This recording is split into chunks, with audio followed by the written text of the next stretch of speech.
18th মে 1974 সেই দিন ছিল যেদিন ভারতও বিশ্বে ওয়ার্ল্ড অ্যাটমিক পাওয়ার তালিকায় নিজের নাম লিখিয়েছিল। এরপরই ভারতকে না চায়নার ভয় ছিল, না কোনো সমস্যা হলেই ইন্টারন্যাশনাল সিকিউরিটির কাছে গিয়ে হাত জোড় করে সাহায্য চাওয়ার দরকার ছিল। যখন পুরো বিশ্ব ভারতকে গরিব দেশ ও গান্ধীর নরমপন্থীর মতপদর্শী হিসেবে দেখত, আর তারা এও ভাবত যে স্বাধীনতার পর ভারত তার নিজস্ব চাহিদা মেটাতে গিয়ে যেন আবারও ভাগ না হয়ে যায়, সে সময় তাদের জবাবে ভারত পরপর দুবার অ্যাটমিক বম টেস্ট করে ওয়ার্ল্ড অ্যাটমিক পাওয়ার কান্ট্রি হয়ে ওঠে। এর জন্য অবশ্য অন্য দেশের কাছে ভারতকে হাত পাততে হয়নি অ্যাটমিক টেকনোলজি শেয়ার করার জন্য। 1974-এ তৎকালীন প্রধানমন্ত্রী ইন্দিরা গান্ধীর নির্দেশে ফিজিসিস্ট রাজা রামানো রাজস্থানের পোখরানে ভারতের প্রথম নিউক্লিয়ার পাওয়ার টেস্ট করে। ঠিক তারপরেই পুরো বিশ্বে সাড়া পড়ে যায়। সে সময় যেসব দেশ ভারতের আগেই অ্যাটমিক বম বানিয়ে বসেছিল তারা ভারতকে দোষারোপ করতে থাকে এবং তার উপর নানা স্যাংশন লাগিয়ে তার অর্থনীতিকে ভাঙার চেষ্টা করে। কিন্তু সে সময় ভারত পিছু না হেঁটে ইটের জবাব পাথরের সাথে দিয়েছিল। সাল 1998-এ প্রধানমন্ত্রী বাজপেয়ী এবং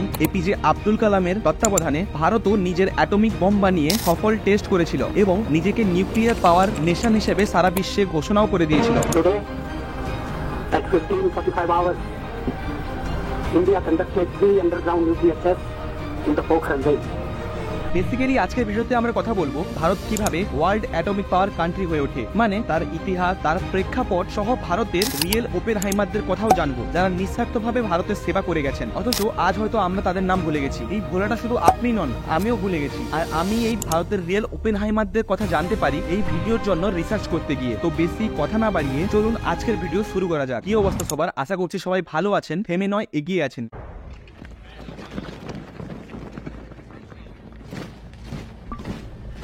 ওয়ার্ল্ড ওয়ার 2 এর সময় বিশ্ব প্রথম অ্যাটমিক বোমের আসল ক্ষমতা দেখেছিল, যখন আমেরিকা প্রথমবার তার তৈরি ফ্যাটম্যান ও লিটল বয় নামক দুটি অ্যাটমিক বম জাপানের হিরোশিমা ও নাগাসাকি নামক দুটি গুরুত্বপূর্ণ শহরে ফেলে জাপানকে ভেতর থেকে ধ্বংস করেছিল। তার ফলস্বরূপ জাপান আগামী এক সপ্তাহের মধ্যেই আনকন্ডিশনাল সারেন্ডার করেছিল আমেরিকার কাছে। তারপরই আমেরিকা ওয়ার্ল্ড ওয়ার 2 জিতে গিয়েছিল। এই যুদ্ধে অ্যাটমিক বমের আসল ক্ষমতা বুঝে গিয়েছিল সারা বিশ্ব। প্রায় সেই সময় ভারতীয় লেজেন্ড সায়েন্টিস্ট ডক্টর হোমি জাহাঙ্গীর ভাবাও নিউক্লিয়ার রিসার্চের উপর কাজ করছিল আর ভারতকে অ্যাটমিক পাওয়ার বানানোর স্বপ্ন দেখছিল। আর সে সময় গভর্নমেন্ট কোনো মতেই তাকে অ্যাটমিক বম বানানোর পারমিশন দিচ্ছিল না। পরে 1962-তে সরকার ডক্টর হোমি জাহাঙ্গীর ভাবার কথা মেনে নেয়, যখন চায়না হঠাৎই ভারতের উপর আক্রমণ করে বসে তিব্বতের দিক দিয়ে। তৎকালীন সময়ে ভারত পরাজিত হয়। তারপর চায়না 1964-এ তার নিজের অ্যাটমিক বমের সফল টেস্ট করে। তারপর থেকে চায়না নানাভাবে ভারতকে ভয় দেখাতে শুরু করে। তার কিছু সময় পরেই 1971-এ পাকিস্তান হঠাৎই ভারতকে আক্রমণ করে বসে। যখন ভারত পাকিস্তানের উপর ভারী পড়ছিল, তখন পাকিস্তানকে হেল্প করার জন্য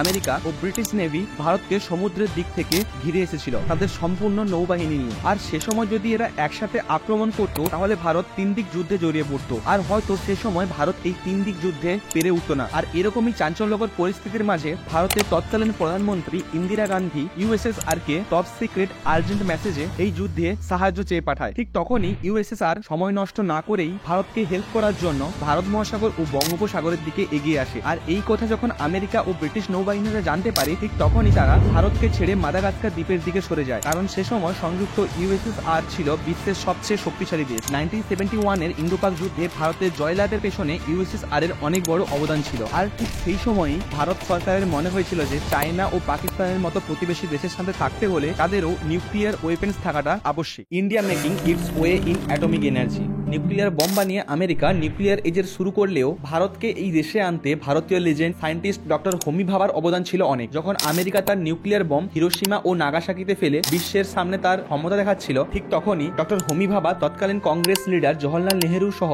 সমস্ত পলিটিক্যাল লিডারদের বলে আসছিলেন যে ভারতকেও অ্যাটমিক পাওয়ারের পথে এগোনো দরকার। তিনি মনে করতেন যে অ্যাটমিক বম বানানো ছাড়াও তার থেকে তার এনার্জিকে ইউজ করে ভারতের প্রথম ইলেকট্রিসিটি সহ তৎকালীন সময়ে ভারতের ইকোনমিও গ্রো করানো যেতে পারে, যেটা ভারতকে আগামী দিনে বিশ্বে এক অনন্য দেশ হিসেবে প্রতিষ্ঠা করবে। আর ডক্টর হোমি ভাবার এই পরিকল্পনার উপর জওহরলাল নেহেরুও অনেক ইন্টারেস্ট দেখিয়েছিল, তাই তিনি এই পরিকল্পনাকে পিসফুল ডেভেলপমেন্ট নামে অথরাইজ করেছিল। এখানে কিন্তু ডক্টর হোমি ভাবা কোনো মতেই অ্যাটমিক রিসার্চকে শুধুমাত্র পিসফুল ডেভেলপমেন্ট হিসেবে রাখতে চাননি। তিনি চেয়েছিলেন ভারতকে তৎকালীন সময় বিশ্বের নিউক্লিয়ার পাওয়ার নেশন হিসেবে দেখতে। পরে 1966-এ ডক্টর হোমি ভাবার রহস্যময় প্লেন ক্র্যাশে তার মৃত্যুর পর ভারতীয় নিউক্লিয়ার প্রজেক্টে ফাটল ধরে। আর সে সময় ইউএসএসআর, ইউকে ইউকে আর ফ্রান্স তার সফল নিউক্লিয়ার টেস্ট করে তারাও অ্যাটমিক বম বানিয়ে বিশ্বে অ্যাটমিক পাওয়ারের রেসে যোগ দেয়। আর তাদের সাথে সাথে চায়নাও যোগ দেয় বিশ্বে নিউক্লিয়ার পাওয়ার নেশনের তালিকায়। এখন বিশ্বে 5টি এমন দেশ ছিল যারা এই ঘাতক নিউক্লিয়ার টেকনোলজির মাধ্যমে যে কোনো দেশকে ধ্বংস করতে পারে। আর সে সময় ভারতের প্রতিবেশী দেশ চায়নার অ্যাটমিক পাওয়ার হয়ে ওঠা ভারতকে অনেক চাপে ফেলে দিয়েছিল। তাই ভারত তার ডিফেন্সকে আরো শক্তপোক্ত করতে উদ্যত হয়, কারণ সে সময় পরপর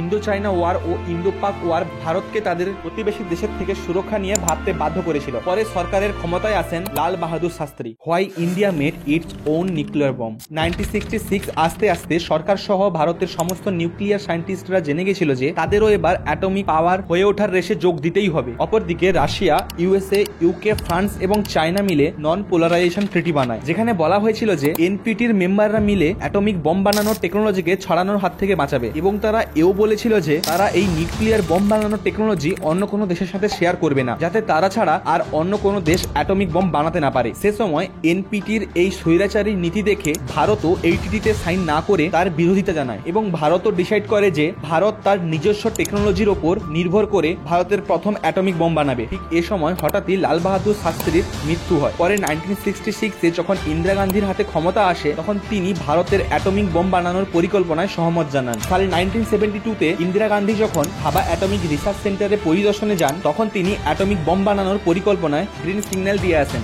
আর সে সময় ভারতের এই পরিকল্পনায় এনপিটির মেম্বারদের কঠোর দৃষ্টি ছিল, কারণ সে সময় এনপিটির সদস্যরা কোনো মতেই চাইতো না যে ভারতও একটি নিউক্লিয়ার পাওয়ার নেশন হয়ে উঠুক, যেখান থেকে পরে ভারত নিউক্লিয়ার বম বানিয়ে সুপার পাওয়ার হয়ে উঠবে। Atom bomb making process. এইরকমই চাঞ্চল্যকর পরিস্থিতির মাঝে অ্যাটমিক বম বানানোর কাজ দুটি টিমকে দেওয়া হয়েছিল, যার মধ্যে প্রথম টিমকে বার্ক বা ভামা অ্যাটমিক রিসার্চ সেন্টারে তৎকালীন ডিরেক্টর রাজা রামানো লিড করেছিল, আর দ্বিতীয় টিমকে লিড করেছিল তৎকালীন ডিআরডিওর ডিরেক্টর বিডি নাগ চৌধুরী। এছাড়াও পিকে আইঙ্গার, রাজা গোপালা চিদম্বরমের মতো বিখ্যাত সায়েন্টিস্টরাও এই প্রজেক্টের সাথে জড়িত ছিল। আর ডক্টর হোমি জাহাঙ্গীর ভাবা সহ ডক্টর এপিজে আব্দুল কালাম ইনারাই ছিলেন ভারতের রিয়েল ওপেনহাইমার, যারা নিঃস্বার্থভাবে দেশের জন্য এত বড় এক অসম্ভব কাজকে সম্ভব করে দেখিয়েছে। এই দুই দল মিলে প্রায় 75 জন সায়েন্টিস্ট ও ইঞ্জিনিয়াররা এই প্রজেক্টে কাজ করেছিলেন, কিন্তু মাত্র 3 জনকেই এই প্রজেক্টের আসল লক্ষ্য জানানো হয়েছিল, যার মধ্যে প্রথম ছিলেন তৎকালীন প্রধানমন্ত্রী ইন্দিরা গান্ধী নিজেই। আর মিশনের গোপনীয়তা বজায় রাখার জন্য তৎকালীন ডিফেন্স মিনিস্টার ও হোম মিনিস্টারকেও এই প্রজেক্টের কোনো রকম ভাবে ইনফরমেশন দেওয়া হয়নি। যত সময় যাচ্ছিল ততই অ্যাটমিক ডিভাইস বানানোর পরিকল্পনা আরো কঠিন ও শক্ত হচ্ছিল, তাই সায়েন্টিস্ট ও ইঞ্জিনিয়ারদের আরো সমস্যার মুখে পড়তে হয়েছিল। ওনাদের সামনে প্রথম সমস্যা ছিল যে ডিভাইস বানানোর জন্য প্লুটোনিয়াম ভারতের কাছে ছিল না, কারণ সে সময় ভারতের ট্রম্বের প্লুটোনিয়াম খনি আগেই বন্ধ হয়ে গেছিল, আর জমে থাকা সামান্য প্লুটোনিয়াম এর আগেই পূর্ণিমা নিউক্লিয়ার রিঅ্যাক্টরে ইউজ করা হচ্ছিল।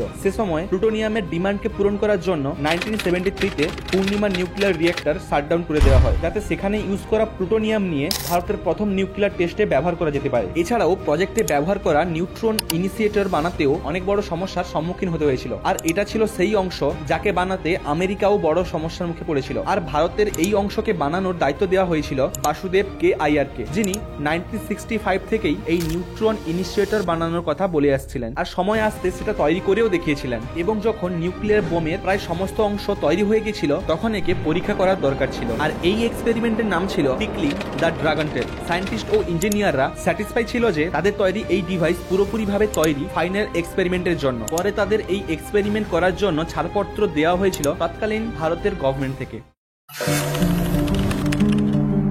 টেস্টিং করার জন্য সায়েন্টিস্টদের প্রথম প্রেফারেন্স ছিল রাজস্থানের পোখরান রেঞ্জ, কারণ প্রথম অ্যাটমিক পাওয়ার টেস্ট করার জন্য এমনই জায়গা দরকার ছিল যে যাতে তার আশেপাশে কোনো জনবসতি না থাকে। আর সবচেয়ে বড় কথা, এই টেস্টের সমস্ত কন্ডিশন ফুলফিল করেছিল রাজস্থানের পোখরান রেঞ্জ। এই জন্যই জয়সলমীর ও যোধপুরের মাঝে থাকা পোখরানকেই ভারতের প্রথম নিউক্লিয়ার টেস্ট করার জন্য নির্বাচিত করা হয়েছিল। এখন অ্যাটমিক বম টেস্ট করার জন্য দরকার ছিল একটি নির্দিষ্ট গভীরতার ট্রেন, যেটা খোঁড়ার দায়িত্ব পাশেই থাকা টেসান্ট আর্মির রেজিমেন্টের বীর সৈনিকদের দেওয়া হয়েছিল। এবং ট্রেঞ্চ খোঁড়ার পর বমের তীব্রতা ও তার বিভিন্ন দিক অবজার্ভ করার জন্য সায়েন্টিস্ট ও ইঞ্জিনিয়াররা মেন টেস্টিং পয়েন্ট থেকে কিছুটা দূরে একটি সেফটি বাংকারও তৈরি করেছিল। তখন এই মিশনের সাথে জড়িত সমস্ত সায়েন্টিস্ট ও ইঞ্জিনিয়ারদের মাথায় একটাই প্রশ্ন আসে যে প্রথম পর্যায়ের অ্যাটমিক বম টেস্টিং এর ডেটোনেটর কার হাতে থাকবে। অবশেষে পরিকল্পনা করা হলো যে যাকে এই অ্যাটমিক বমের ডেটোনেটর বানানোর দায়িত্ব দেওয়া হয়েছিল তিনি মানে প্রণব দস্তিদারই প্রথম টেস্টের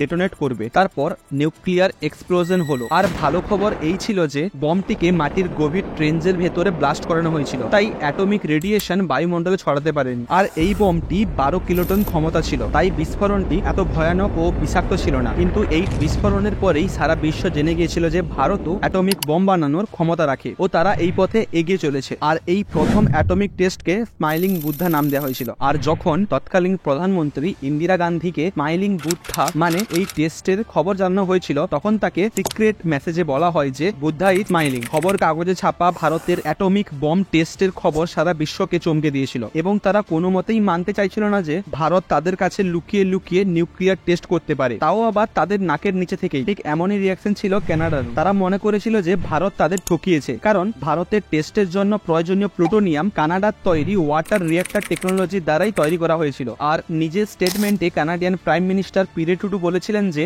ইন ফিউচার ভারত যদি নিউক্লিয়ার ডিভাইস টেস্ট করে তাহলে কানাডা ও ভারতের মধ্যে থাকা নিউক্লিয়ার চুক্তি তারা লঙ্ঘন করবে, এবং যেটা ভারতের ভয় ছিল সেটাই হলো। টেস্টের পরেই কানাডা ভারতের সাথে চুক্তিবদ্ধ নিউক্লিয়ার রিঅ্যাক্টর প্রজেক্ট থেকে হাত গুটিয়ে নেয়। এছাড়াও নিউক্লিয়ার টেকনোলজি ও নিউক্লিয়ার ফিল্ডের উপর নানা স্যাংশন লাগিয়ে বন্ধ করে দেয়। 60-এর দশকের সময় থেকেই ইউরোপীয় কান্ট্রিরা ভাবত যে ভারত এনটিপিতে সাইন না করলেও তারা এটিকে সমর্থন করে। অবশেষে ভারত চুপি চুপি নিউক্লিয়ার টেস্ট করে এই চুক্তির লঙ্ঘন করেছিল, যেটা ভারতের পক্ষে তৎকালীন সময় সবচেয়ে বড় ভুল ছিল। আর এই সময় ভারতের পক্ষ থেকে ইন্দিরা গান্ধী পরিষ্কার বলেন যে ভারতের পরিকল্পনা অ্যাটমিক বম বানানো ছিল না, এটা শুধুমাত্র পিসফুল এক্সপ্লোশন ছিল। তবে প্রয়োজনের সময় ভারতও নিউক্লিয়ার বম বানাতে পারে, কিন্তু আমাদের লক্ষ্য কোনো মতেই নিউক্লিয়ার বম বানানো ছিল না। আমাদের আসল লক্ষ্য নিউক্লিয়ার পাওয়ারকে একটি পিসফুল পারপাসের ক্ষেত্রে ইউজ করা। ভারতের প্রথম নিউক্লিয়ার টেস্টের পরেই ইউরোপীয় কান্ট্রিদের তরফ থেকে আমাদের দেশের উপর নানা স্যাংশন লাগানো হয়েছিল এবং টিটিকে রিলিজ করা হয়েছিল। এই টিটি একটি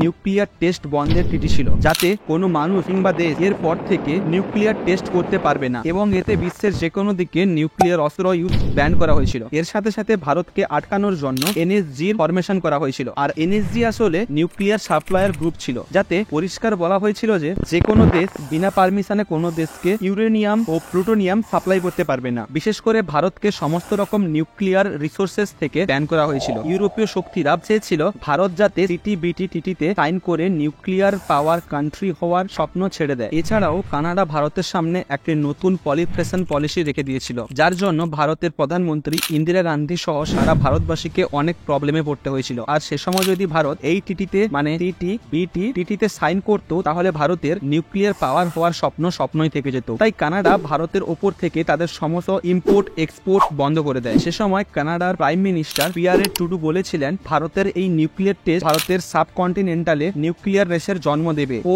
অন্যান্য দেশকেও এই রেসে অংশগ্রহণ করতে সাহায্য করবে। তাই ভারত ও কানাডার মধ্যে সমস্ত নিউক্লিয়ার চুক্তি বন্ধ করে দেওয়া হয়। কিন্তু এত কিছুর পরেও ভারত হাল ছাড়েনি, এমনকি ভারতের নিউক্লিয়ার পাওয়ার কান্ট্রি হয়ে ওঠার স্বপ্নে কোনো রকম আঁচও আসতে দেয়নি। এ সময় আরো একটি খবর আসে যে পাকিস্তানও সিক্রেটলি তার নিজস্ব নিউক্লিয়ার প্রোগ্রামে কাজ করছে, আর তারা খুব শীঘ্রই নিউক্লিয়ার টেস্টও করতে চলেছে। তখন ভারতের উপর আরো বেশি চাপ বেড়ে যায়। এমনকি তখন এমন সময় এসেছিল যে করেই হোক ভারতকে নিউক্লিয়ার পাওয়ার নেশন করাতেই হবে। ভারতের প্রথম টেস্ট একটি টেকনোলজিক্যাল ডেমোস্ট্রেট ছিল। এটা থেকে বোঝা যাচ্ছিল যে ভারত কোনো দেশের সাহায্য ছাড়াই নিউক্লিয়ার বম বানাতে পারে, কিন্তু তখনও পর্যন্ত ভারত কোনো প্রপার অ্যাটমিক বম বানায়নি, শুধুমাত্র তার টেকনোলজির ওপর রিসার্চ করছিল। রাজস্থানের পোখরানে প্রথম টেস্টে ভারত শুধুমাত্র অ্যাটমিক ফিজিন টেস্ট করেছিল, কিন্তু এই ফিজিন টেস্ট থেকে বম বানানো এখনো বাকি ছিল।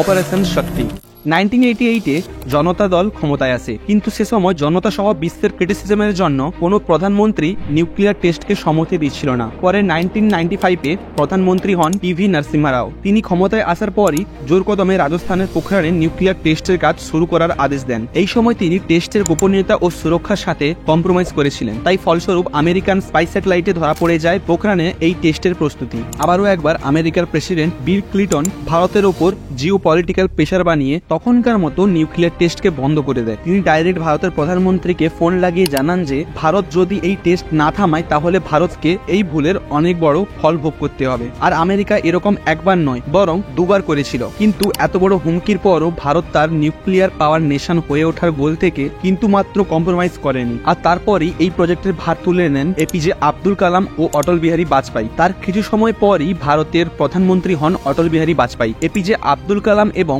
আর চিদম্বরমের সাথে ভারতের টপ সায়েন্টিস্টদের এই নিউক্লিয়ার প্রজেক্টের কাজ দিয়েছিলেন তৎকালীন প্রধানমন্ত্রী অটল বিহারী বাজপেয়ী, এবং তিনি সায়েন্টিস্টদের কাছে একটাই শর্ত রাখেন যে এবার যে করেই হোক এই টেস্টকে সফল করাতেই হবে, তাও আবার যত তাড়াতাড়ি সম্ভব। কিন্তু দুর্ভাগ্যবশত বাজপেয়ী সরকার মাত্র 13 দিনের মাথায় ভেঙে পড়ে এবং আবারও এই প্রজেক্ট বন্ধ হয়ে যায়। পরে 1998-এ পুনরায় বাজপেয়ী সরকার ক্ষমতায় আসে এবং পুনরায় এই প্রজেক্টের কাজ গোপনীয়তার সাথে জোর কদমে চলতে থাকে। এই সময় বাজপেয়ী সরকার কোনো মতেই গোপনীয়তা ও প্রজেক্টের সুরক্ষার সাথে কম্প্রোমাইজ করেননি। এই প্রজেক্টের সবচেয়ে গুরুত্বপূর্ণ কাজ তৎকালীন DRDO head APJ Abdul Kalam, পার্কের হেড ডক্টর অনিল কারকরকর ও ডিপার্টমেন্ট অফ অ্যাটমিকের হেড আর চিদম্বরমের ওপর। টেস্টিং এর সবচেয়ে বড় সমস্যা ছিল যে তার গোপনীয়তা বজায় রাখা, কারণ সে সময় সিআইএ এর মতো বড় গোয়েন্দা সংস্থার নাকের নিচ থেকে এই মিশন কন্ডাক্ট করা এতটা সহজ ছিল না, কারণ পোখরান রেঞ্জ ছিল ভারতের থর মরুভূমির মাঝে একটি খোলা জায়গা। তাই তার উপর ছোট থেকে ছোট পরিবর্তনও আমেরিকা তার স্পাই স্যাটেলাইটের মাধ্যমে দেখতে পেত। তার মাঝে এত বড় একটা টেস্ট কন্ডাক্ট করা কোনো মতেই সহজ ছিল না, কারণ